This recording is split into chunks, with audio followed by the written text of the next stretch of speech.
So the second episode of Lovesick 2024 picks up basically right where episode one left off. So we wake up and we see both No and Poon. They're still in the bed. Poon is still sick, and then he gets a call from his girlfriend, and then his girlfriend's like, "Hey, we're supposed to meet up for a date. Where are you?" Blah blah. So of course, with all BLs, there's no communication going on. Even though he's not feeling well, he would have been like, "Hey, I don't feel well. I'm sick.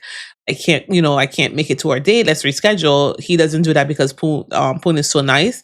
So they end up going through on this date. And you could see with the whole relationship between Poon and his girlfriend, they're not as like lovey-dovey as compared to the Lovesick 2014. I know I keep comparing the two, but with Lovesick 2014, his girlfriend was more like into the relationship versus how he was. With this one, they both were just like, we're just together just to be together.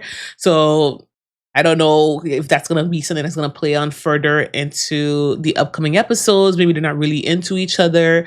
Like we already see, basically, even as they're going out throughout the date, you can see that she's just doing her thing and he's doing his thing. And even though he's sick, she doesn't really notice it or pay attention to it. And another thing too, like all throughout like this episode, they get like a lot of fan girls or fan people who just come and be like, "Oh my God, are you so and so?" And I wonder if that actually happens in Thailand, where like certain kids get really like Instagram famous and people just come up to him, "Oh, are you so and so?" Like they follow them, because I know sometimes there's couples that do like different BL things to promote products and stuff. So I don't know if there's actual like regular like male female type of couples who also do the same thing. But I found that was kind of like, like a sketch thing. With this episode, we also see No's girlfriend, who was also introduced, and they seem more like friends, and they're just, going to the arcade and doing friend stuff. But like I said, throughout the whole episode, the whole time he's sick, Poon is sick, and then his girlfriend doesn't notice it. He even passes out. She doesn't notice it. And No had to come in and help him out. And I absolutely love that when No took Poon to his house, we get to see Jenny from GMMTV, and she's an absolute like hilarious treasure. So seeing her there and seeing the comedy that she brings when she's talking to Noah, it seems like they're like the maids for the house, for his house. Seeing like the funny comedic relief that she brings, it's really fun. And then basically throughout this episode, it seems like No and Poon have like a deeper relationship with each other. It seems that there's more going on, again, like I said, with the last episode, how they had this whole time skip 2 years forward. Something must have happened, because the way they're interacting with each other, it seems like they know each other like on a much deeper level. And we almost had a kiss scene. Of course, we got interrupted because it's only episode 2, but it's good to know that they're already establishing that these two mean more to each other than that already meets the eye. So that's a good thing there.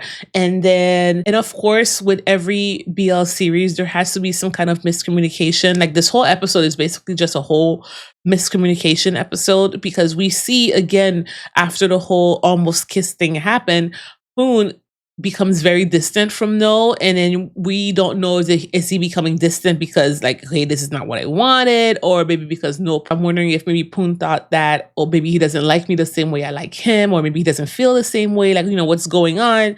So Poon becomes distant throughout the whole rest of the episode and knows like what's going on with you. And then we get to meet Earn, which is the other protagonist in the Lovesick series. As we all know, if you watch the 2014 version, No is in a kind of like a triangle between Poon and Earn, and they're like, because both of them like No, so we get to introduce who's going to be playing Earn, and we get to see how Poon reacts to him. So we have like a lot of little jealousies going on, especially with Poon towards No, and even that scene where he throws the water on No when his nose just like resting on his friend, and he's just like, "Yo, what the hell? What's going on?" So No is just like, I like how he's more mature in this version, where he's like, "Hey, all day long today, you've been dodging me. I don't know what's going on." Like, how before, like, for example, episode 1, basically knows like, from yesterday to today, it's like two different people. You're two different people. What was going on? Why are you avoiding me? Why you're like so distant from me? And it's good to see that kind of maturity, like head on, and addressing those things head on, so that we don't have any miscommunication. Overall, this was like a really good episode, just like the previous episode. The chemistry is there between the two actors. Like it's really there, and it's really making you think like what happened 2 years ago, like what's going on between the two, like is like what how deep is their relationship because of how close they are, how connected they are. And then of course we see a whole new scene because in every BL there has to be a parent that's completely against the LGBTQ. So we see that his Poon's girlfriend Aim has a friend who's a lesbian and has a girlfriend, and of course to your face you see the mom is just like, oh yeah, that's so nice, you know, as long as the person is a good person, it doesn't matter who you're with in your relationship. However, behind closed doors she's just telling her daughter, you better not become a lesbian, as if you know you could just become a lesbian. So the mom is telling her, you know, don't do that, and the daughter's like, well, I thought you said it doesn't matter who it is as long as they're a good person. It's like, well, no, don't embarrass me like that. You know, it's like there's always that one parent in every BL series that's like two-faced basically. That's, you know, they might be okay with saying, oh yeah, LGBTQ is fine and all that, but then not for my child, you know. That's so it's gonna be an interesting dynamic to see how this plays out, because it makes me wonder, could his girlfriend, Poon's girlfriend, maybe swing more towards the ladies versus, you know, being with Poon? Maybe she just chose him just because, you know, he's rich, he's popular, he's a good boy. So that could be like her little cover in case maybe she has a crush on somebody else. So that's something to look forward to. I think they might play on that. And that's something that wasn't there before in the original. So I like how we're probably going to choose their own storyline. There might be some differences. So I'm looking forward to that. Anyways, on to episode 3. See you guys in the next one, okay?